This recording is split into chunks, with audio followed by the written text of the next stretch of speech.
Welcome to Inside Economics. I'm Mark Zandi, the Chief Economist of Moody's Analytics, and I'm joined by my two trusty co-hosts, Chris Rees, Marissa Natali. Hi, guys. Good morning. Hey, Mark. Good to see you. Good to see you. Chris, I see you've got a tie on. What's going on? Yeah, I'm in Washington. I was here for the labor market report. I was ready, but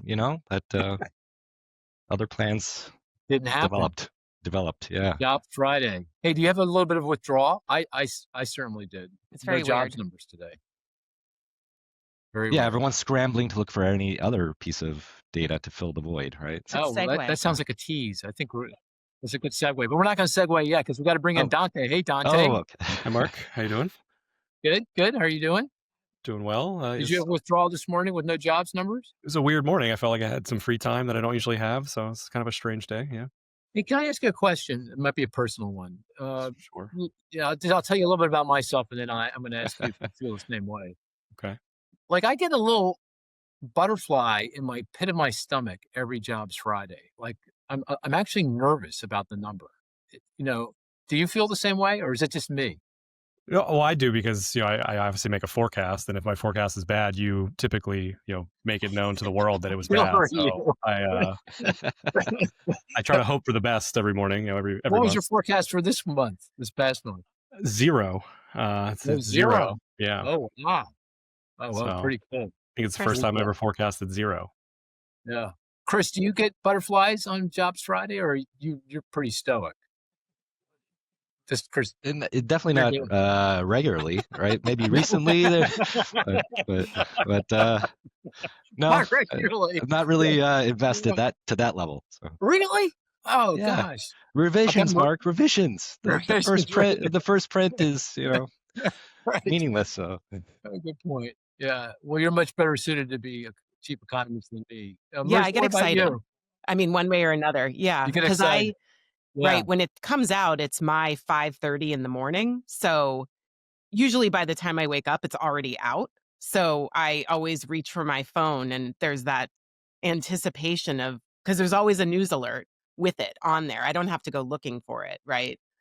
And it's always, I flip my phone Right. around and Do you mean you're not reading the economic view alert first? You're looking at a news alert? Is that what you're telling me? You're I'm not. sorry, you're not looking Dante. at I don't have my the EV analysis alerts when you on first my. wake up I in the don't even morning? think that's a thing we do.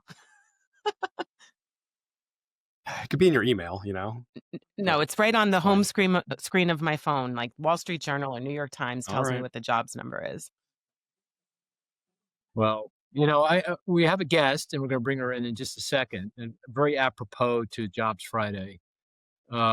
But I do, I want to just let listeners know a little bit about this. Is now inside economics.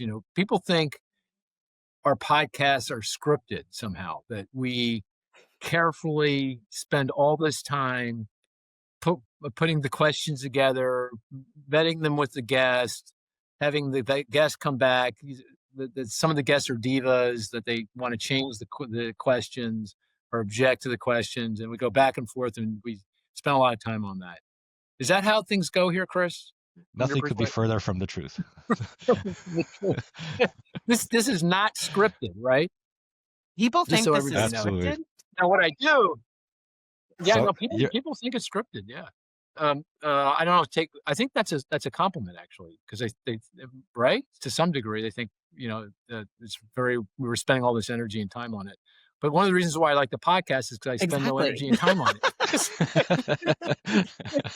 It's a lot of fun. It's a lot of fun, and I learn a lot as we go along here. But what I do, so people know, is like a couple 3 days before the podcast, I'll send an email with a paragraph saying, "Hey, we'd like you to talk a little bit about yourself, talk about the company or the organization you work with, and here are a few things that we'll probably talk about if you're okay with it. And if there's anything else you want to chat about, let me know."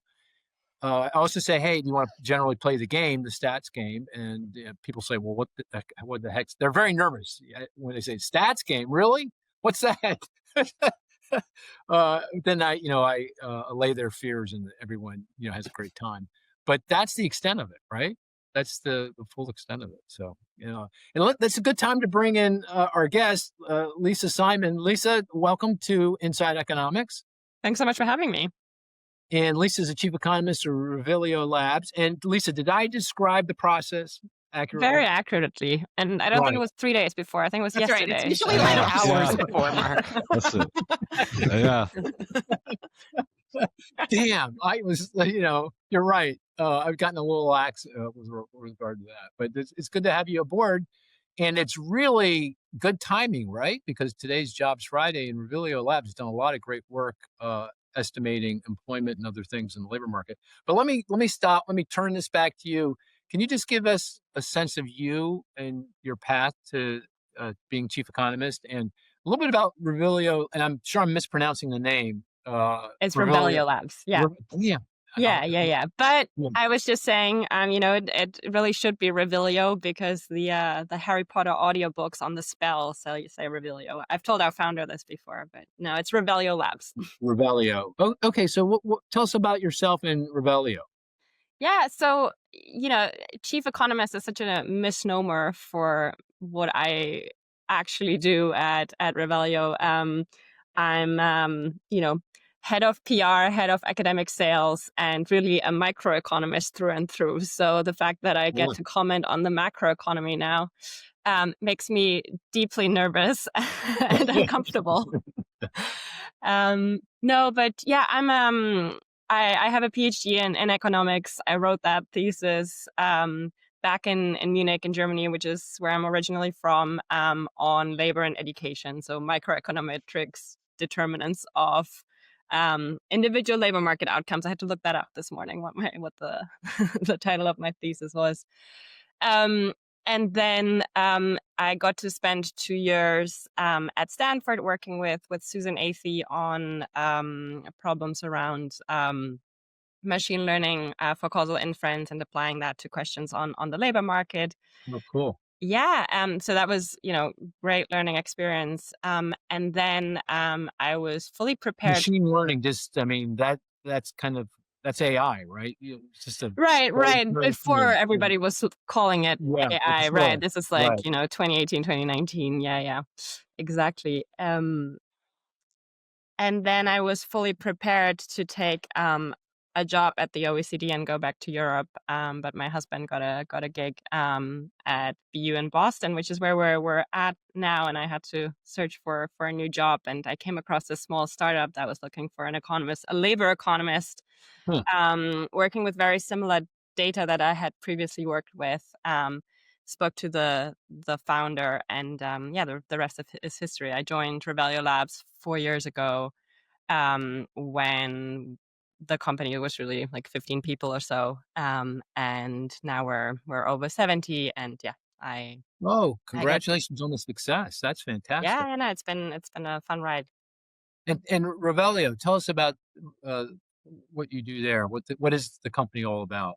Yeah, we're a workforce intelligence company. The goal is really to understand employment at any company. So take any company of I think we track something like 30 million companies globally, and we want to know what's their head count, how does it break down, what's their ratio of software engineers to marketing, gender, ethnicity, where are they located, and we track that through scraping and standardizing a ton of public employment data. So the biggest source are professional online profiles. We also scrape job postings, sentiment data, salary data. And because we're so many economists at the company, I think we do a better job than most companies to really make sure that things are representative of local labor markets and macro markets as well now, more recently. And you've come you and your company have really come into the fore recently because of all the issues with regard to government data, the cuts in funding and jobs at the BLS, the Bureau of Labor Statistics, and other government agencies. And so there's been increasing questions about the reliability. And as we can see with this government shutdown, and we're not getting numbers, that just makes your data more valuable in terms of trying to understand what's going on. before we kind of dive into your data and what it's saying, because obviously we want to know what it's saying, because now your data, along with a couple of other data sources, that's the data, right? That's the data that we have. What is your sense of what's going on with the government statistical agencies? I mean, I got a question this morning, did an interview, and they were asked, should we trust the data, the government data? If you had, well, I'm asking you that question. Should we trust the government data? Yeah, I think, it's obviously right now great for our company that there's not a jobs report because we're sort of the ones looking like saving the day. But I actually don't want to live in a world where we don't have government statistics. That's very scary. And I think the BLS has its issues. I think they've been severely underfunded for several years, and of course, latest revisions were pretty big and significant, and so remarkable because in the wrong direction. Which we know BLS revisions always tend to be pro-cyclical, so they always get worse when things are bad. But revisions, as we all know, are a part of life, working with numbers. And I personally haven't had reasons to believe that the numbers are completely incredible. Like, I think people put way too much stock in the one particular Jobs Friday number. I mean, Mhm. I get the same butterflies in my Yeah. stomach every Jobs Friday looking at what it is, but that number probably gets like way too much weight in terms of attention, and the trends are what matters way more. Um, but I haven't had reasons to think that the data is completely incredible. Having said that, of course, there's like, because of the underfunding that's been going on for years, the BLS just hasn't had the capacity to you know innovate on methodologies at all, really, in sort of the past decade or so.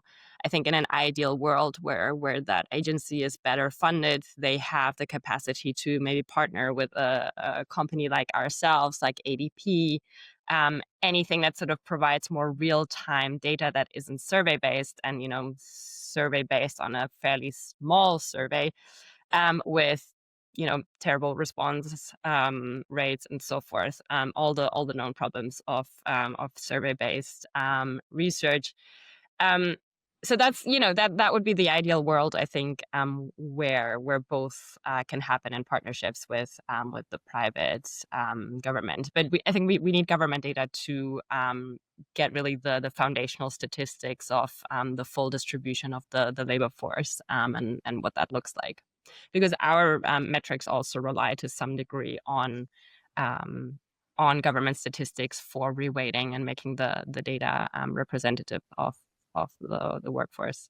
Having said that, I just got a question actually as to how long we could be doing what we're doing Yeah. without Right. the government. The truth is actually for a fair while. So it's not like you need to reweight the data constantly, right? With the news data. Right. So that's probably a once a year sort of process. And even in the absence, we would probably be okay to use things like company reported, like 10K headcounts, to reweight, probably with a lot more work, but it wouldn't be completely impossible. Okay. Let's come back to that. And Yeah, what you're alluding to is that you collect all this data, but it's not entirely representative of kind of the distribution of jobs across the economy. And you, as you said, reweight your data to be more consistent with the weighting that's evident in the broader economy. yes. And you need that government data to do that. Yeah, well, you don't need to do that every month. You're saying if I do that once a year, I'm good. That I feel pretty Correct, comfortable. correct. Yeah, just calculating sampling rates. Yes, Right. correct. Yeah. Yeah, got it. Before we go back into that, though, let me turn to Dante. Let me ask you the same question. Should we trust the data, Dante? Would you I answer mean, the same way as Lisa answered the question? That's the way I answered the question. I Just, would, yeah. I don't it's have a not to lead reason. you in any way, but go ahead. No, I don't have a reason not to trust it, right? I Yeah, mean, I think right. there are obviously issues with accuracy. There have always been issues with accuracy, and they've perhaps gotten a little bit worse recently. But I think there's still not a reason not to trust it. It's still sort of the gold standard of labor market data that we have. So Yeah, the only thing I'd say though is I don't. It's not a question of trusting whether the data is being properly uh, calculated and estimated. It's really a question of the quality of the data eroding to a point where is it real? How much noise is there and how much information is there? So, for example, CPI, the Consumer Price Index, the Bureau of Labor Statistics puts that together at the start of the year. And I'm speaking from memory, so I don't have these numbers exactly right, but about 10% of the goods and services that were included in the CPI were imputed, those prices. They weren't actually someone going out and picking up the can of peas and see what the price is. They impute it from other data. That's up to 35%, I think, in the most recent survey. So when you ask, do you trust that data? It's not that I trust that someone put a finger on the scale and changed the methodology for how it's calculated, but it is question. There is a greater question as to the quality and the trustworthiness of the information, just because of the fact that they now have to impute because they don't have the resources to go out and actually collect the data. Is that fair, Dante? Yeah, that's fair. And I think obviously that was a known problem. And pre-shutdown, they were, I think, trying to address that problem, at least in part, right? There had been some funding to hire some additional part-time data collectors specifically for the CPI, I think, to try to address that. Obviously now with the shutdown, I don't know what that looks like afterwards. But yeah, I think they were aware of it. Everyone was aware of it, that you don't want to continue on that way where a third of the prices that you're using to calculate the CPI are imputed, right? But you need money to be able to sort of fix that problem. Right. We're saying anything to add here? No, I think it's just the survey response rates and just the lack of funding for the past 10 years that have increased the, noise in the data. But I don't have any reason to distrust it from a personnel perspective at any of these statistical agencies. Chris, anything? No, I agree. Certainly. You agree? Yeah. I'm still having trouble with Chris's tie. I don't know about you guys. Can he? Maybe we could ask him to take it off. He's in DC and he looks like That's a his happy politician, tie, doesn't though. he? Yeah. It looks like he's running for office or something. It's beautiful Windsor knot. You're right. Look at that. That's amazing. Skillfully tied. There you go. I haven't done that in about, before the pandemic. Back when you wore ties. I'm bringing it back. It's coming back, Mark. All right. Hey, Lisa, let's get back to your data. So we're a very nerdy bunch here, so don't worry about nerding us. I know. Yeah. And the audience I always warn people, you should, if you want to listen to the podcast, you got to be a little on the nerdy side. So we're really into the data. Can you just provide more granularity with regard to exactly how you do this? Because every month you're going out scraping, you're bringing data back in. Now you're coming up with estimates of job creation during the month. So just give us a sense of how that's done. Yeah, absolutely. Happy to. So the main underlying data is professional online profile data. So we essentially scrape the universe of public professional online profile data. The majority of those come from LinkedIn. And so that's sort of the source of the information. Can I ask on that one?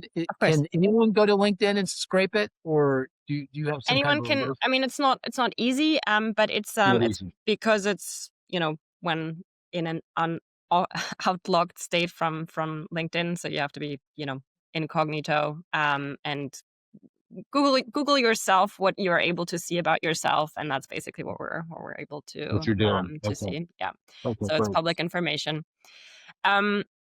The beauty of that is that a lot of Americans have LinkedIn profiles. So I think we have something like 120 million profiles in for U.S. workers. So that's very close to the full workforce. We do a little bit of cleaning and throwing out of sort of low information people and part-time worker. Well, not part-time, but like interns and of course non-farm and all the everything that shouldn't be in there that also wouldn't be captured by the establishment survey.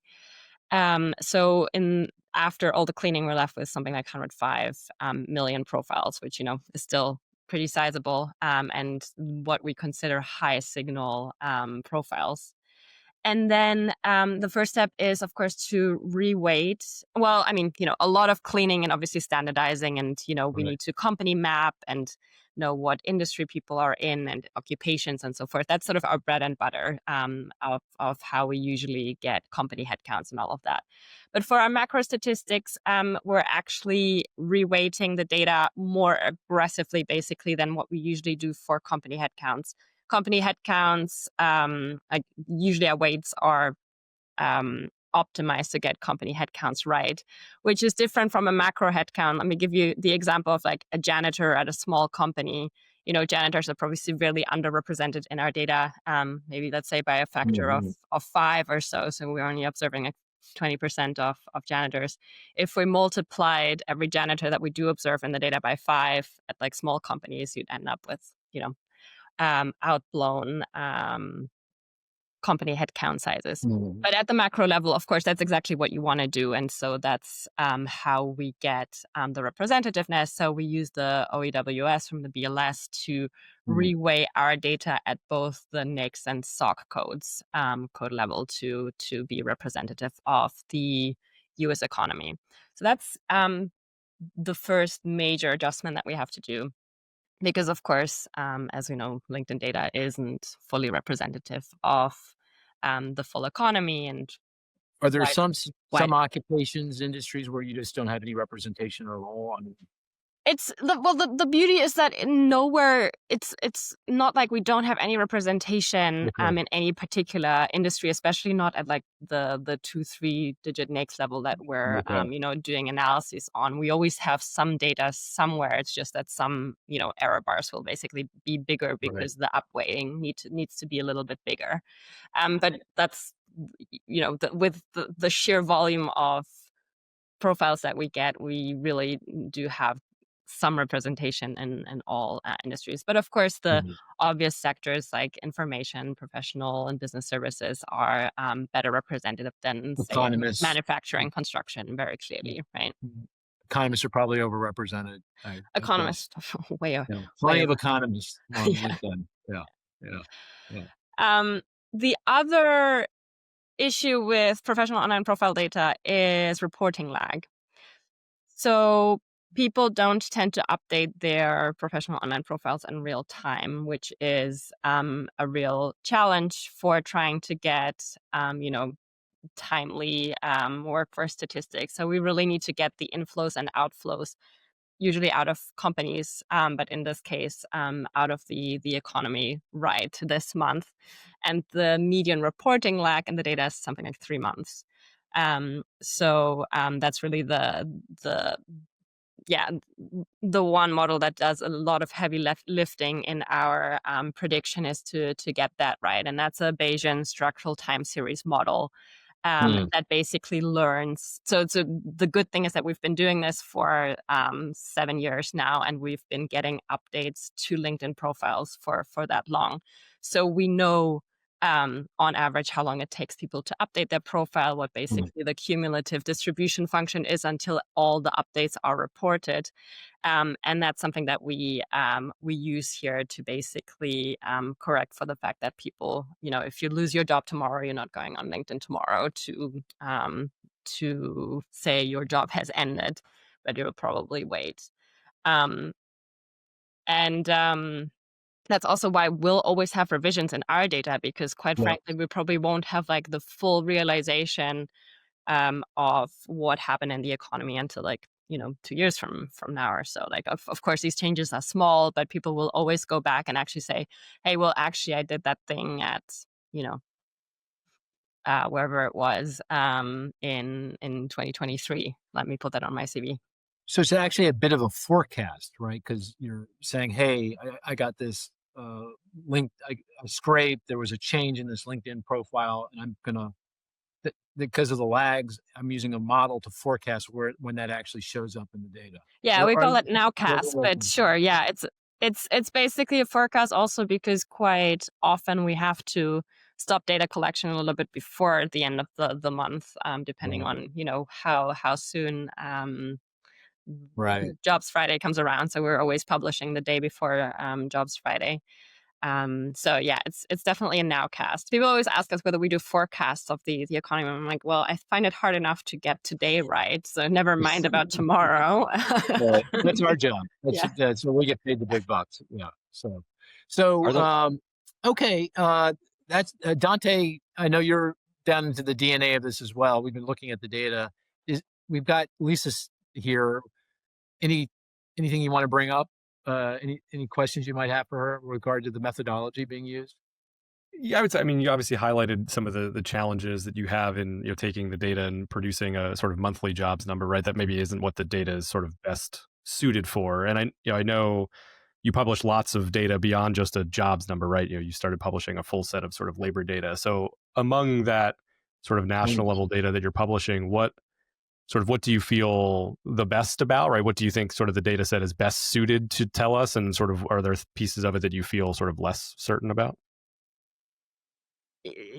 Listen, I mean, is it well suited to do this? I think it is well suited in the sense that there is some real signal that we're getting in every month. How many people started new jobs and quit jobs? Of course, there's a ton of imputation, but I think it's as well suited as a survey of a third of the population.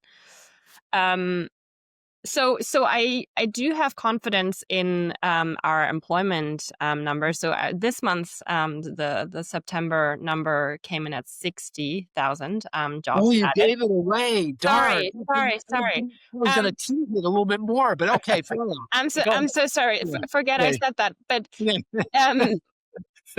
I think. Is it like? Do I absolutely believe it's 60,000 jobs? I don't know. The ADP report obviously said negative 32,000. To me, that all sounds like zero anyway. To be honest. But more importantly, if you look at our trend over the past 6 months or so, I think that's really where you get real information, and it's a very clear direction in which the economy is headed when you look at that. If you want a little bit more of a forward-looking view, we also capture job postings. Very classically tends to be more of a forward-looking view.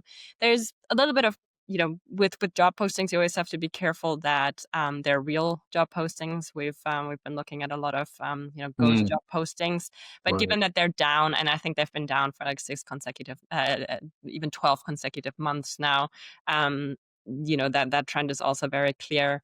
We also do salaries from new job postings, which gives you this nice, like, basically speed of wage inflation. So what are employers willing to pay for new hires, right?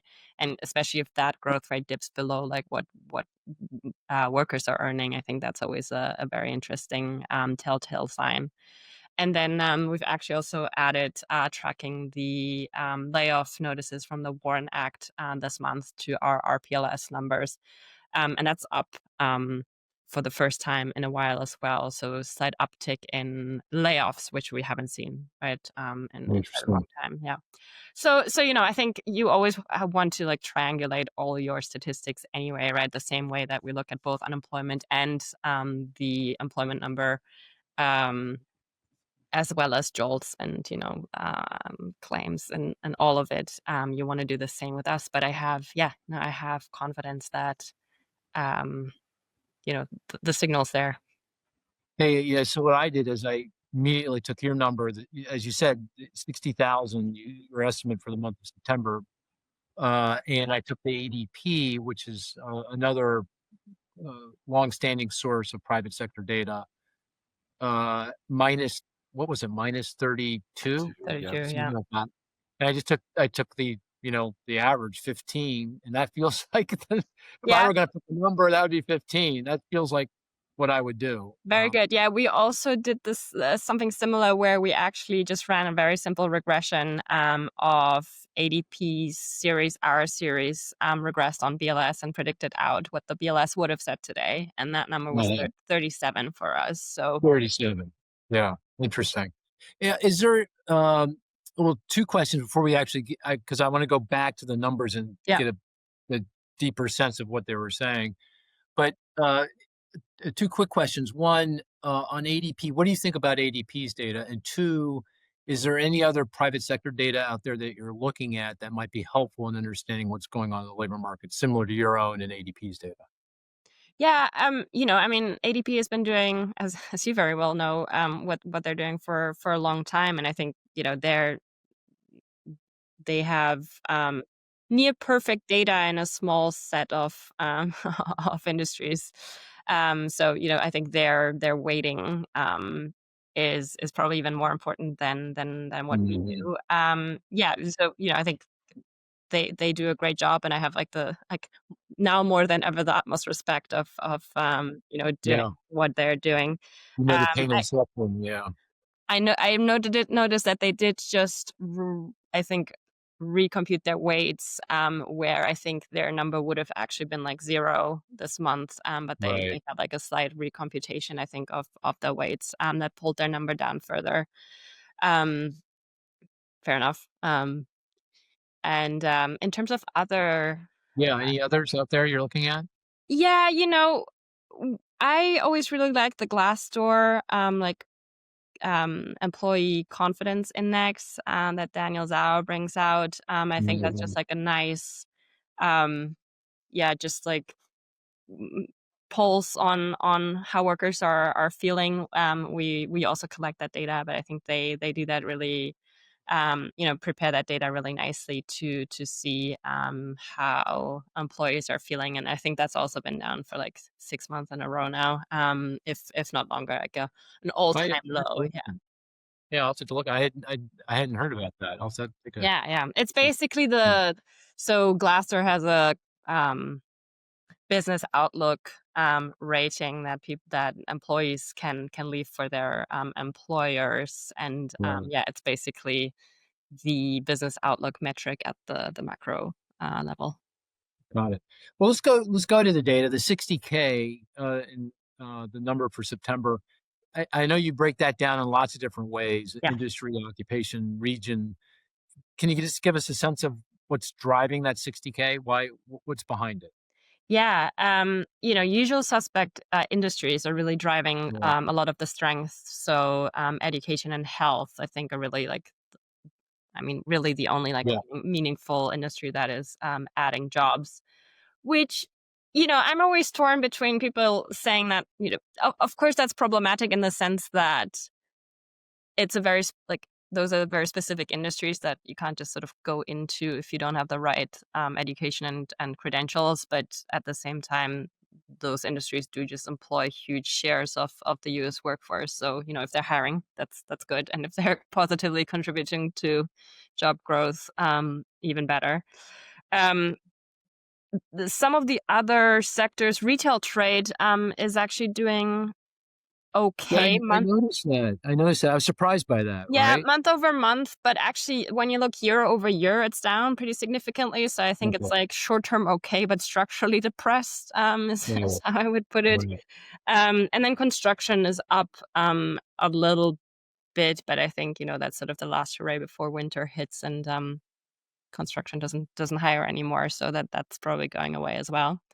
Although your data is seasonally adjusted, though, Of right? course, it's Yeah. seasonally adjusted. Yeah, yeah, yeah. Yeah. No, of Right. course, of Right. course, but more Right. than last year. And what about government? I think that it was not, was it down? I Government's can't. down. Yeah, yeah, yeah. Government Yeah. is down. The one that's down the most is leisure and hospitality.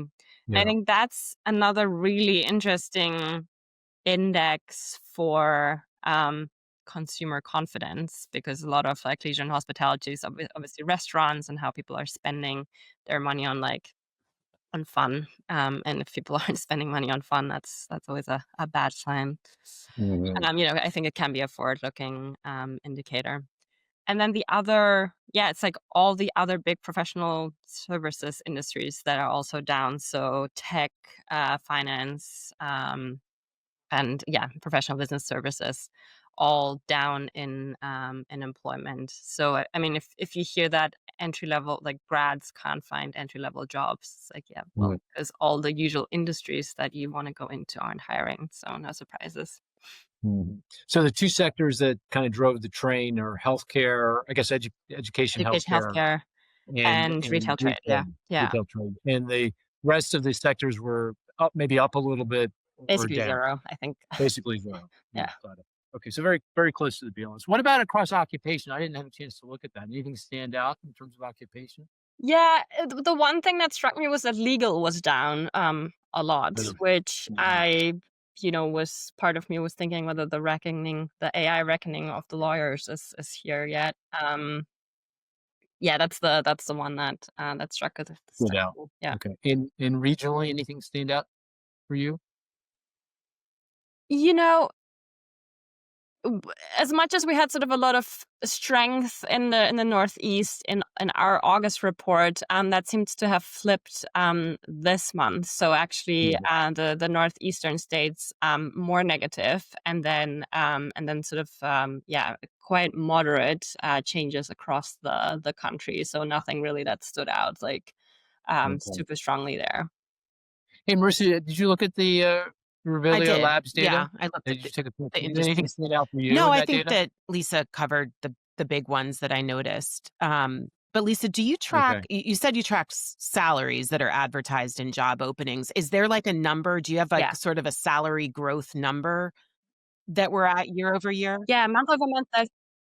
Year over year, I don't have. Oh, did I note that down? That's I okay. made a I'm note just, of it. I'm just I wondering think how it's that compares to like the ECI or average hourly earnings in BLS, if it shows any different trend.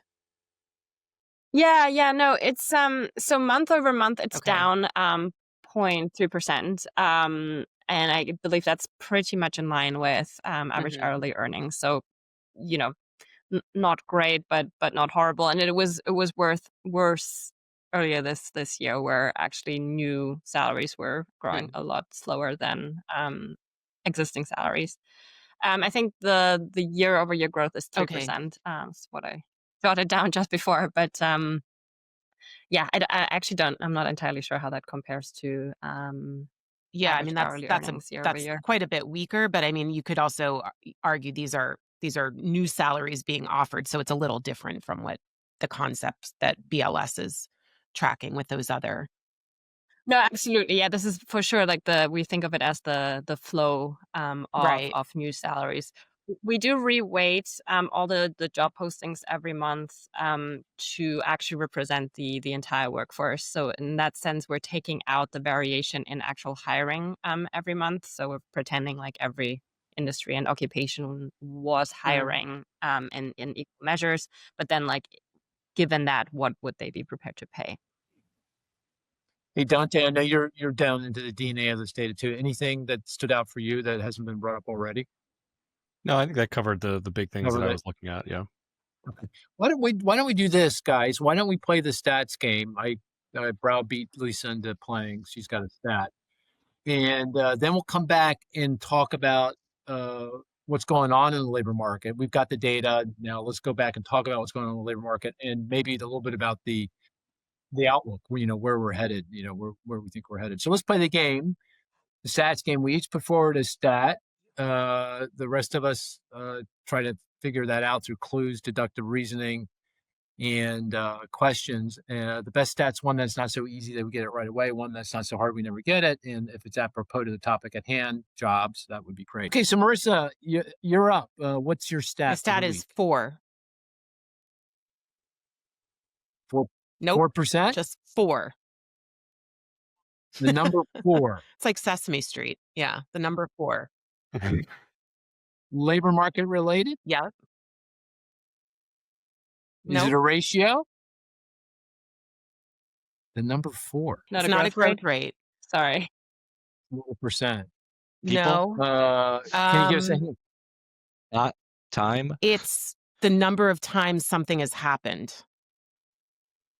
Oh, Oh, government shutdowns in the past 10 years. No, no, that's it'd too be low. like, Oh, no. we've had like 20 in the Lisa's last. Lisa's on the But right it It is track labor market related. ish. It's related to It the is government related to shutdown? government The shutdowns. number of times the BLS Yes, report didn't yes. appear. Whoa, very good. Lisa, man, It is that's impressive. impressive.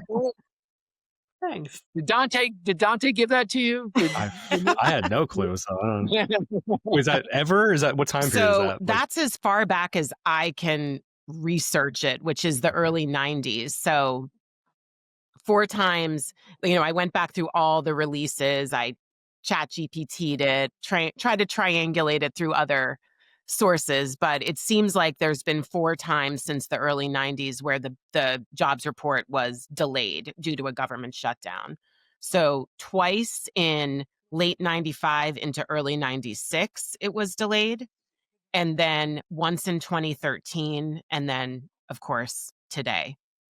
And it in the late 90s, it actually, it affected the collection of the previous month too. The shutdown lasted so long that not only was that month's jobs report not released, but that it ate into the collection period for the CPS and the CES. So they had to, in one case, they extended the period by a day or two. So they extended that reference week to try to get more responses. And the problem that they run into is that people forget, right? When you're asking, typically they're asking, what did you do last week? How many hours did you work? And tell me about all the people in your household that are working. As that gets pushed forward, people tend to forget exactly some of these details. So they actually track the response rates and the accuracy rates and the revisions. And the further you get from that reference week, the worse the data gets because people just have a recall problem. This could be an issue, right? Because this BLS, the Bureau of Labor Statistics, does its survey, the payroll household survey, in the week that includes the 12th of the month. That's a Sunday, not this Sunday, but the following Sunday. So it's conceivable the shutdown, if it extends on for more than a couple weeks, it's going to disrupt that. And you're saying they'll do the survey after the fact, so towards the end of October, and they'll ask the respondents, the companies, to tell them what employment was as of the 12th, during the week that included the 12th. They'll go back and say, tell me what that was. I think it's less of a issue for the payroll survey because that's all automated records, all automated payroll records, right? Okay. It's more of an issue on the household survey where you're calling individuals and asking them to tell you about their activity during a certain week. That's where it gets more dodgy.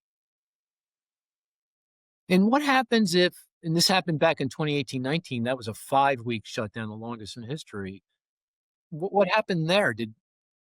BLS wasn't shut down then. They had already if it's already been appropriated, BLS won't shut down. But in these 4 cases, there were no appropriations, so they just stopped working, right?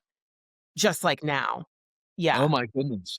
But it's conceivable if we have a 5-week shutdown now because BLS is closed, there may not be a survey. We could be missing a month, right? Yes. So they would have to decide what to do. Do they try to collect any data and just hope that people remember what they were doing, right? Or did they just skip an entire month we've never had that situation. Oh my goodness. No. But Marissa, you and I talked about that too, right? For some data, like for the CPI, right, you can't really go back, right? They're collecting prices in real time, so you can't go back and say what was prices a month ago, right? So you almost have to skip something like that where you can't ask somebody what they were doing a month ago, right? You can't go record prices from a month ago. So yeah, if it lasts long enough, I think you definitely end up with some holes in some of the data. Boy. Yeah. So the Federal Reserve is going to meet at the end of this month and could have no data. It's possible to make a decision. They'll rely on Revelio and ADP and all these other data sources, right?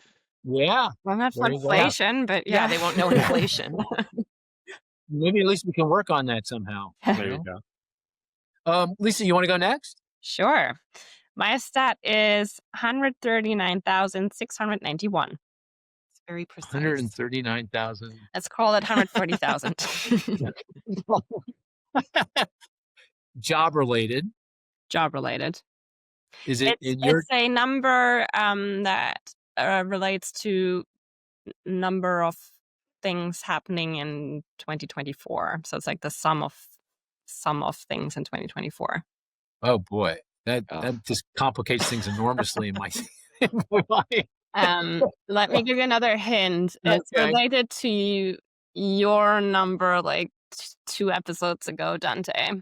Oh God, what was Oh, that? Oh, oh gosh. Dante can't remember what happened yesterday. That is a fact. I have no idea. Okay, think 2 weeks ago. break even, right? Oh, Oh, And then think wait, what influences that the most. Oh, is that total labor force growth so far this year? Is that No, it's not. But it's well, was 140,000? Was that average monthly job growth last year in 2024? No, it is not. might It pertains to a group of people. immigrants. Oh, so 140K is it's a change in, I guess, the Yeah, number of it's something new. employment, foreign-born employment over the last year. Almost. Okay, go ahead. Put us out of our misery. It's the number of new H-1B visas granted in Oh. 2024. Whoa. Boy, that sounds low. Something very close to my heart. Are you on H-1B? Not anymore. Luckily, Yeah. got my green card Yeah. like 3 months ago. But Yeah, congratulations. Yeah. So there were 140,000 H-1Bs last year. Is that typical, Lisa? Do you know? Pretty typical. It's a little higher than it was in 2023, but that number's been basically stable. So it fluctuates a little bit. Basically, there's a cap, right? It can't go higher than 85,000 for private businesses, and then all the rest just gets filled up by the non-cap, which are basically universities and not non-profits. Interesting. And then obviously that'll break down completely with the new fees. There's $100,000 fee, I guess, on new applications for H-1B. Yeah. And you're saying that's a pretty steep fee, and I mean, only some tech companies might want to pay that to their senior most hires, but like the entry level H-1B, I think is probably a thing of the past now. Right. Oh, that's a good one. Very good. I'm sorry we kind of Little obscure. I mean, I apologize. we fell down on the job though. Chris is kind of silent over there. He's not really participating. He doesn't want to Stopped say working, anything couldn't that might hear you. derail his election campaign. I really want to talk about immigration. That's what No it comment. is. No comment. No comment. Yeah, exactly. All right, let's do one more. Chris, do you have a good one? Got a good one, but Dante has, I'm sure, has an Let's excellent go one. with you. Let's go with Chris. Let's go because Chris has been kind of quiet over there. All right. 946,426. Oh, these specific numbers. Is this Oh, related to the government gosh. shutdown? No.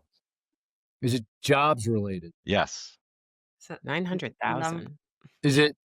Yeah. That's a lot of people. Is it people? It is. It is. Okay. Is it JOLTS related? Is it No. from an employee? Is it Is from it- a survey? Is it a survey-based number? Yes. Payroll survey? Well, Household survey? no, it's not a government source. Oh, it's is another it source. Challenger? It is Challenger Gray and Christmas. So this is the The year-to-date announced job cuts. Correct. about That's $1 right. million.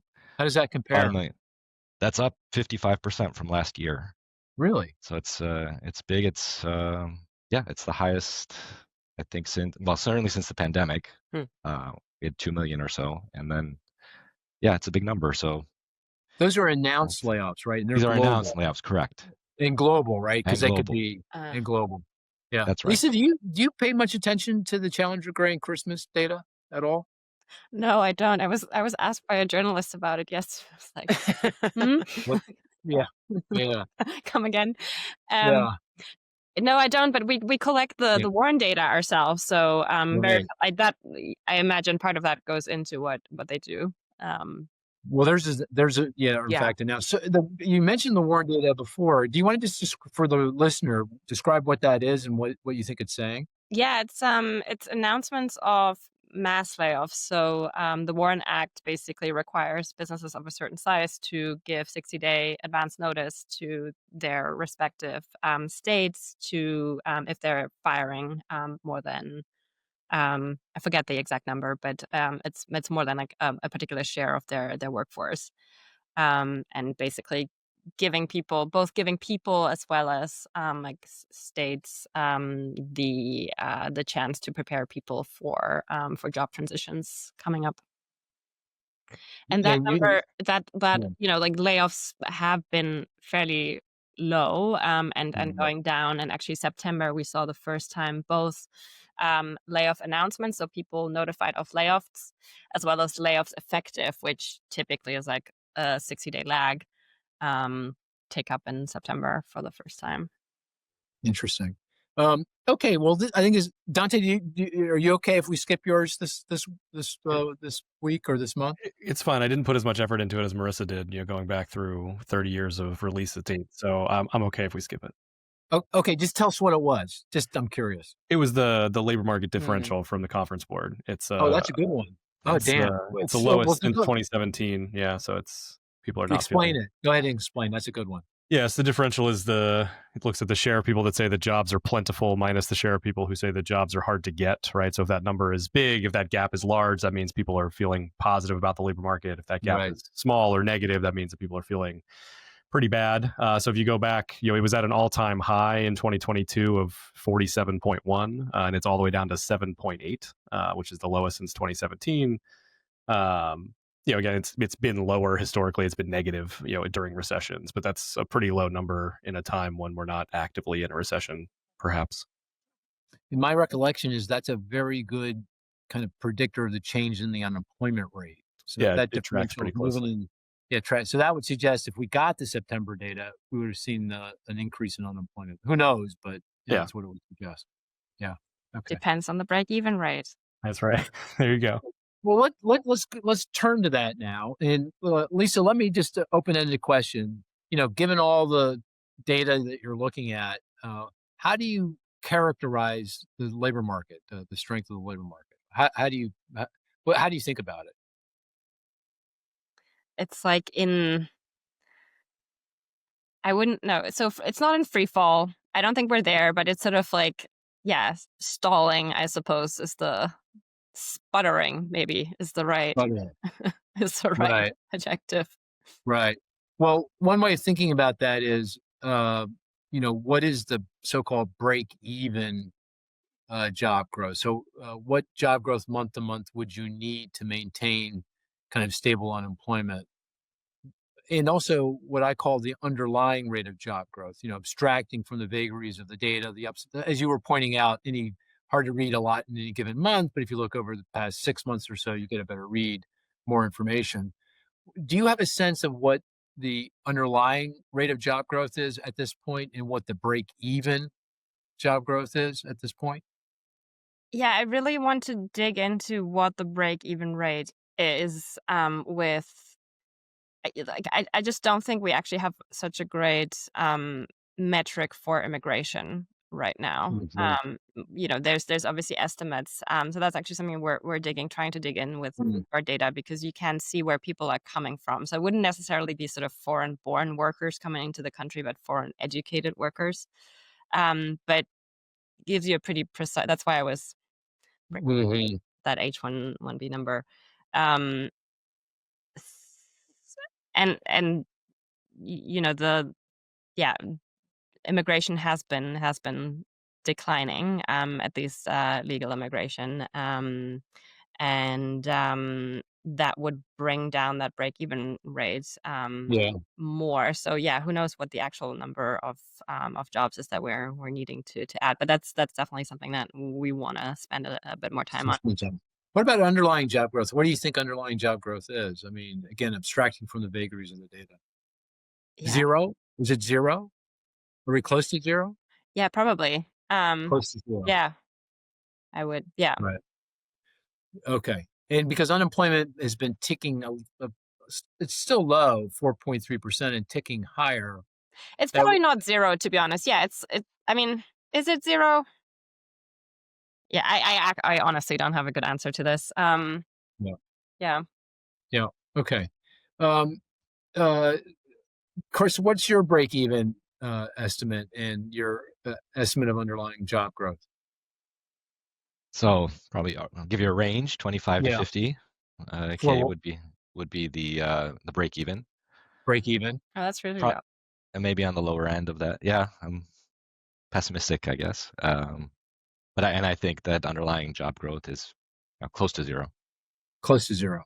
Marissa? I think break even is probably 50-ish Right. and Ish. heavy on the ish. And then I think underlying is, I think it is close to zero. I think it could be anywhere from 0 to 20K, which is Yeah. to me essentially zero Dante? if it's 20K. Yeah. Essentially zero. Yeah. Dante? Yeah, I mean, I think break evens, 50 is probably the best guess I have right now for break even. I don't think I'm quite as pessimistic on underlying job growth. I think it is still positive. I don't think it's strong, but 20, 25, 30,000, maybe somewhere in that neighborhood. Yeah. I think break even's, I'm going to say a range, 50 to 75K. And I think underlying is 0 to 25, something along those lines. Because the unemployment rate is ticking higher. So the break even has got to be higher than the underlying. So, and not by a lot because it's not ticking that higher yet. No. Yeah.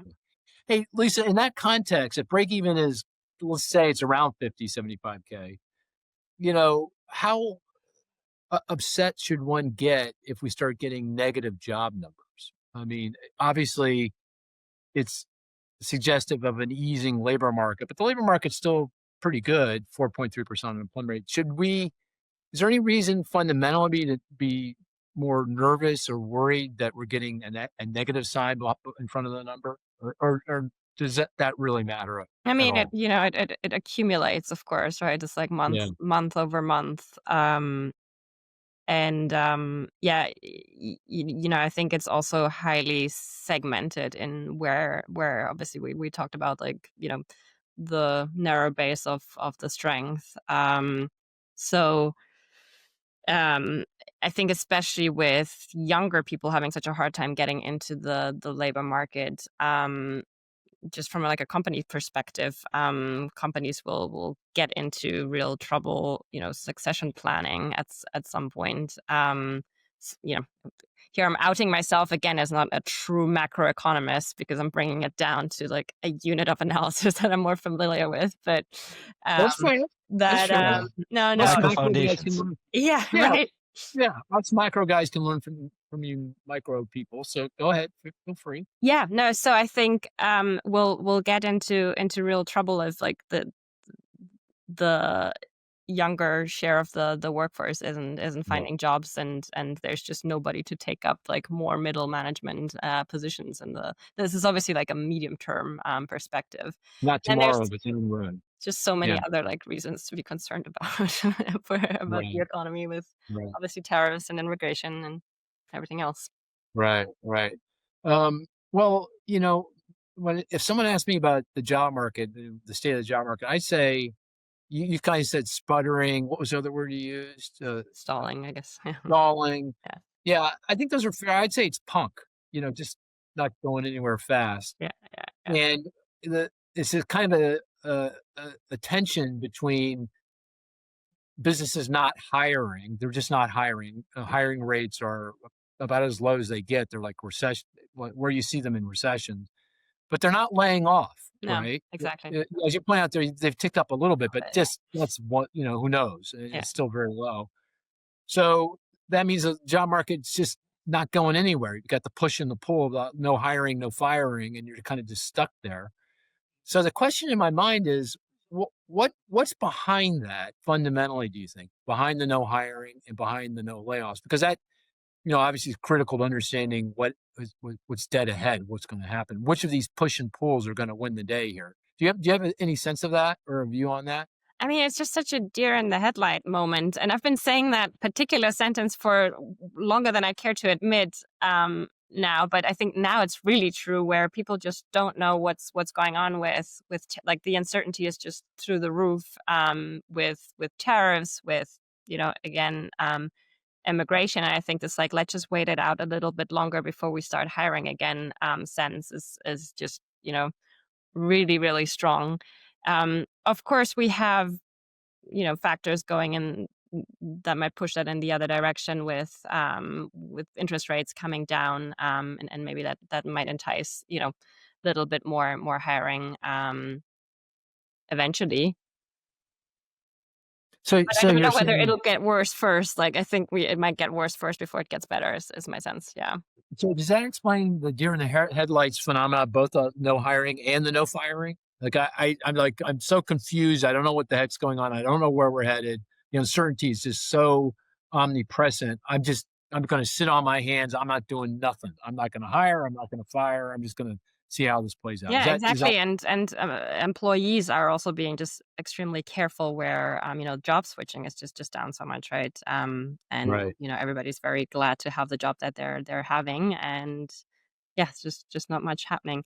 I I was at a talent intelligence conference last week in Amsterdam, and I'm always reminded that the Europeans know that problem pretty well. Not from like the fact that no hiring and firing is going on, but the fact that tenure times are just so much longer with labor force Mm, just labor protection. So I'm like, well, companies probably need to look to Europe how to like talent management mm, um, now with people just sticking around for so long. Like, what do you do with these people that you might not actually need for that particular role, but you can reuse them in other places and things like that. oh, very interesting. Hey, Dante, did you like the way I characterized it? This tension between no hiring, no firing, and kind of that's resulted in a labor market that's kind of stuck in the mud, punk. What do you think's behind? Do you agree with that kind of framing? And Yeah. what do you think's behind it? I mean, I think it's this people are uncertain, right? Which leads to the no hiring part. The no firing feels a little more tenuous to me. I Yeah. feel like we have for a long time been using the excuse that, people are hoarding labor. They're still sort of scarred from the aftermath of the pandemic and how hard it was to find workers. And, so they're just, sort of holding on because they don't want to go through that pain down the road. But at some point, that argument feels like it has to give up, right? If you're really feeling that pessimistic about the economy and where it's headed, at some point you're probably going to make that move to lay off at a higher rate. So it just feels to me like the hiring piece makes a lot more sense to me right now. The fact that we still have seen layoffs stay so low is a little more confusing to me, just because that argument seems like it's got to give up. But So what is the explanation?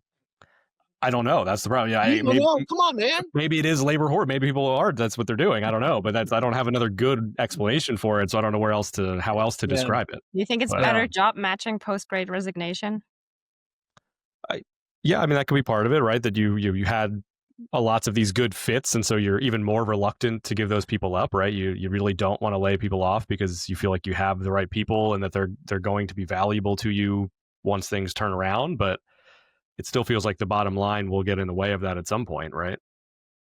So well, I guess in our forecast, if you look at our forecast, we're saying if you think about our job forecast in the context of this tension between hiring and firing, we're actually saying that the hiring both will pick up, but the hiring is going to pick up more than the firing, and we're going to start to get not a lot of job growth, but at least some job growth. That we can't stay.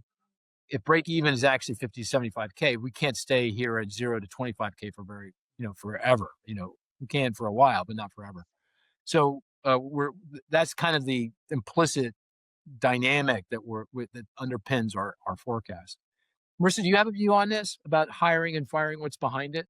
The lack of hiring and firing? Yeah, And how that's going to get I resolved? agree. Certainly the lack of hiring is this uncertainty. I think right now business profit margins are probably getting squeezed because we know a lot of businesses are trying to absorb the cost of the tariffs, right? They want to try not to pass that on to consumers for as long as they can, but eventually margins will come in and they're going to have to either pass that on to consumers or they're going to have to start laying people off if they want to continue to absorb some of that. And I do agree with Lisa. I do think that the pandemic and the advent of remote work has made job matching a lot better. So I think companies are probably in Mm, a position where they feel like they have, by and large, the right people. And we know that firing people is a very costly process, especially when you have to then turn around and hire people back, right? just the process of recruiting and onboarding and training and all the legal ramifications that may go into that. Businesses have been flush, right? Like they've been doing really, really well. So it would stand to reason that they have cash and they have the ability to prevent layoffs for a long time. But if things get bad enough, that will be the next shoe to drop. I think you can only not hire for, Mm, a long period of time. You can put job openings out there and just not fill them, but eventually, if things get bad enough, they're going to have to start laying people off.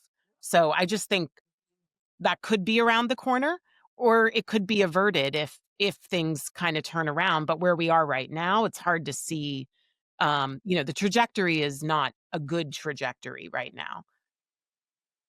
mhm. Yeah, Chris, a view on this? Yeah, I agree with the uncertainty factor, certainly Mhm. leading to that frozen uh, type of environment. But I'll throw in another factor here, which is Yeah, artificial intelligence, right? That yeah.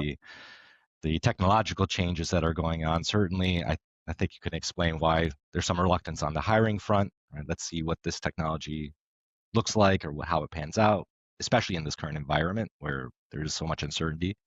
And then on the firing front, I think to build out or actually get that artificial intelligence embedded, you need to use your existing staff. You need that experience, right? Those people are valuable to firms in order to get that technology embedded. And then the wild card is, well, what happens later on, right? In terms of, if indeed that's a very successful experiment, could we see more layoffs further down the line of some of those more experienced, costlier workers being replaced by AI, or not? Or are we opening up new products and services with this new technology? So I think that also kind of enters the mix here in terms of why you might see that stall speed on the surface, but underneath there's probably a lot more dynamics going on within these firms in terms of how they're repositioning to use AI. Yeah, makes sense. I'll throw out one other potential factor behind the lack of firing. Could it be the aging out of the baby boom generation? I mean, the fact is, a lot of these companies, most companies, they're like a lot of people like me. A lot of gray hair. A lot of people are retiring each and every day because that's a big cohort. And you don't need to fire anybody; you just wait until So people attrition, leave. right? The attrition rates. Attrition's also low, right? It's like, Isn't it low? Is attrition rates low? I haven't seen. Is it? Okay, yeah, so I think people aren't retiring. That's sort of they're the not. point. Okay, that doesn't explain it. Okay. Darn, I could contribute to what's going on. But Dante, I was teasing you because I'm confused too about how this dynamic is going to play out. But I do agree with what Marissa said that I think businesses have done everything except layoff. Right? They've stopped hiring, they've cut hours, they've cut back on temp help. So if there is any weakening in demand, then layoffs are next. And once that happens, you know, that no layoffs are the firewall between no recession, what we have now, and recession. And as the layoffs begin to pick up, then we're going in. And that's why it feels like the economy it's okay, it's growing, it's not in recession, but it feels very tenuous to me. It feels very tenuous. Anyone disagree with that It kind of feels very characterization? narrow to No, me. It feels like we're hanging our narrow. hat on just very, specific slices of the economy, and that's what makes me nervous. It's like all the job growth is in Interesting. healthcare, and all the stock market gains are coming from AI, and a lot of the business investment that we're seeing is investment in AI. So it just seems like it's not diverse enough to Yeah. make me feel comfortable that it's long lasting or resilient. Yeah. The spending isn't from Yeah, the top right. percent, right? Like every segment that you look, right, you can say a lot of this is just coming from this one sliver of whatever it is, people or spenders or businesses, Right. and that's what makes me the most nervous. And Right. that contributes to like a you know, bad mood Sure. across the 'Cause nation, most right? people are Because left people out feel like of they Bad that. vibe. have Yeah. access. Yeah, right. We'll have to say I was in Dallas this past week, visiting an event at the Fed and the FDIC, and we had a dinner with clients, and we do this I have these dinners around the country with folks, with clients, and historically, Dallas was the one place I'd go and I get cheered up. Mm. It's like Yeah.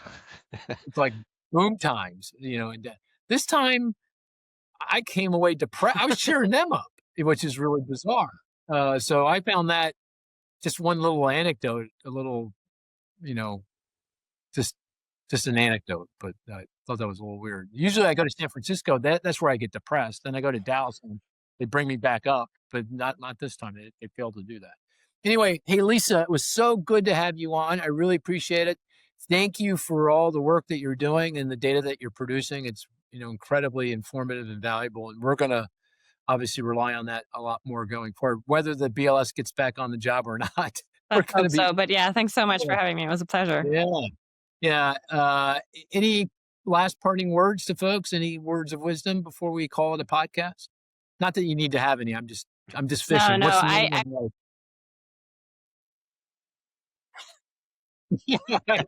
No, Chris always brings it up. okay. All right, go to. Well, all right. Well, with that, dear listener, I want to thank you for listening in, and we will talk to you next week. Take care now. Bye-bye.